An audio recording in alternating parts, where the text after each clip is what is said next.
Well, I'm joined on set by Sultan Barakat. He's a professor of public policy at Hamad bin Khalifa University. He's also an expert on post-war reconstruction. In Gaza City is Amjad Shawa. He's the director of the Palestinian NGOs network. Gentlemen, thank you very much indeed for being with us on Al Jazeera. Amjad, I want to come to you first. Given the fact that the NGOs have been playing such an important role on the ground in Gaza, do you have any indication what the plans put forward by this Board of Peace may have in relation to the future of the NGOs?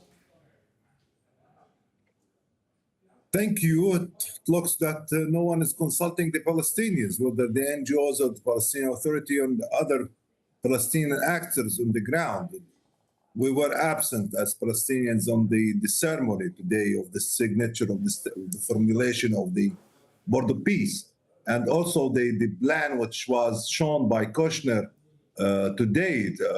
We were surprised as Palestinian actors on the ground, mainly tens of years of work, but also in the last 2 years of work on the ground. No one consulted us about the plans for Gaza, the future of Gaza. We're just receiving these reports and these photos about the Gaza and the future. And whilst Israel is using the time, while these leaders they have the ceremony, Israel killed 5 Palestinians in Gaza Strip today and continue expansion of the land which is under its occupation in the Gaza Strip. It's more than 60%.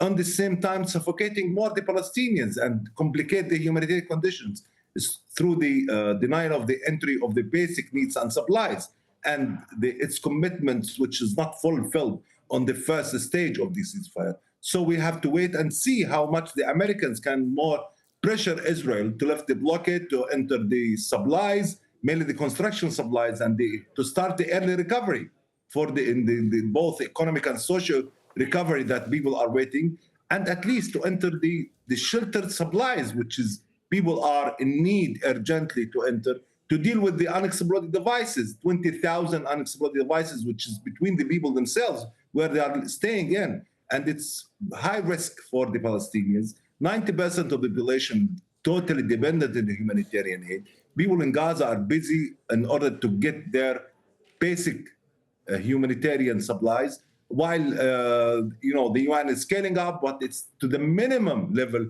that the people in need for. So I'm curious about the situation, and the coming days, I hope that all actors, international actors, to pressure in order to put what agreed on on today's summit to the ground, in the ground. Sultan Barakat, Amjad there was referring to this presentation that we saw earlier from Donald Trump's son-in-law, Jared Kushner. Now, it looked very glitzy, and buildings, high-rise buildings with lots of glass. It looked very futuristic. What it didn't seem to refer to was any sense of retaining Palestinian culture, any sense of a movement towards a Palestinian state, anything at all other than the most broad kind of reference towards the security element of this, the disarmament of Hamas, but of course also the role of Israel in all of this. Yes. Well, I think what we saw unfolding in Davos, both in terms of Kushner's physical plans, but also the Board of Peace, has nothing to do about the Palestinians. This is about two things. On the one hand, it's best described maybe as a play pit, sand pit, if you like, or a sandbox, as the Americans know it, for those leaders who are either too vulnerable, who need to, or are too close to Trump. People who need to spend more time with Trump, and I think they will get that if this continues. They will have time to build sandcastles that they know 100% will be washed away with the next wave. And it's about the security of Israel, the physical planning of this. If you were to impose the plans onto the destruction plans and the occupation plans of Israel over Gaza over the last couple of years, they will match almost identically.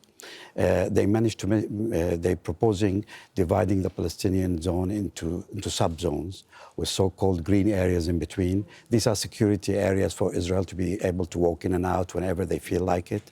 They surrounded the place with a security zone, the whole Gaza Strip. They're proposing to reclaim land from the sea, which I think would be the only area that will attract investment from outside. And that will deprive the Palestinians from the seafront and will really lead to gentrification of the Gaza Strip little by little. So that whole idea of displacing the Palestinians, pushing them out of Gaza has not ended. It is going slowly, it's going with a lot of glitter. And what is really sad, it's taking along with it lots of leaders who are signing up to something. None of them can tell you what did they sign up to. I mean, until now, there's very little detail as to what the board is about, what the plans are for. And we are repeating the same mistake that happened a few months ago when they passed it at the Security Council. The Security Council passed the idea of a Trump ceasefire plan with a slight mention of a board of peace, which now the Trump administration is interpreted as a mandate from the United Nations. This is far from the truth. It's not a mandate from the United Nations because no one said what it's about. So I think it's a play around politics. It's about who spends more time with Trump. And the $1 billion thing is quite ridiculous. I think they all ought to do it 1.1 billion with the 100 million paying for insurance to protect the 1 billion investment they're going to put in Gaza. Without a clear horizon for peace, for a Palestinian state, none of this is going to have any sustainable impact. Amjad, I want to come back to the role of the NGOs that we've seen, particularly in Gaza, because through the NGOs, it's the UN that gets together all the statistics and all the logistics, builds all the logistics about where they're going to put their resources, where the greatest needs are. We're now talking about a board of peace, which is essentially, as Sultan was just outlining, by people who can afford to pay $1 billion to be there if they want to be a permanent member, and they're essentially businesses, and businesses mean profits. What difference do you think that is going to make if that's the angle they take? Let me assure one point, and that any investment in Gaza, it's supposed to be for Gazans themselves. And the construction is supposed to be done by the Gazans themselves with the support of the international community. And the third, which is very important for us, the issue of justice, to get the Israeli war criminal to justice, in order to apply justice for the victims who are killed, injured, and their homes were destroyed, and they were suffered due to the Israeli genocide in Gaza. One of the issues that I have to stress on, which is the unity between Gaza, West Bank, and Jerusalem.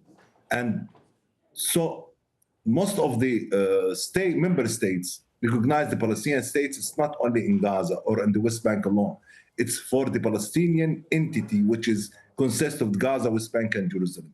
And we are working with the UN, with the other NGOs. And I have to tell you that Israel get unprecedented stages to ban UNRWA and to ban tens of international organizations, not to come to Gaza, not to work in Gaza, and not to get in their supplies to Gaza. An indication, which is a way to isolate Gaza and to silence these organizations. We will catch on the international law and the international human rights law to be applied, as Israel will continue occupying Gaza Strip as part of the Palestinian territory. So a lot of work will be done with the technocrat committee that established from Palestinian technocrats, and when they will come here, we'll have meetings with them in order to direct that work and to have also Palestinian reference, since there is no Palestinian reference for this committee or Palestinian parliament or any actors, and to link this committee to the Palestinian Authority and the same time to the Palestinian context, which you need for more and more assistance in all levels, starting from the humanitarian response, early recovery, and for sure the construction process in all stages. Amjad Shawa, we're going to leave it there. Amjad Shawa in Gaza. Thank you very much indeed. Sultan Barakat in Doha. Thank you very much indeed.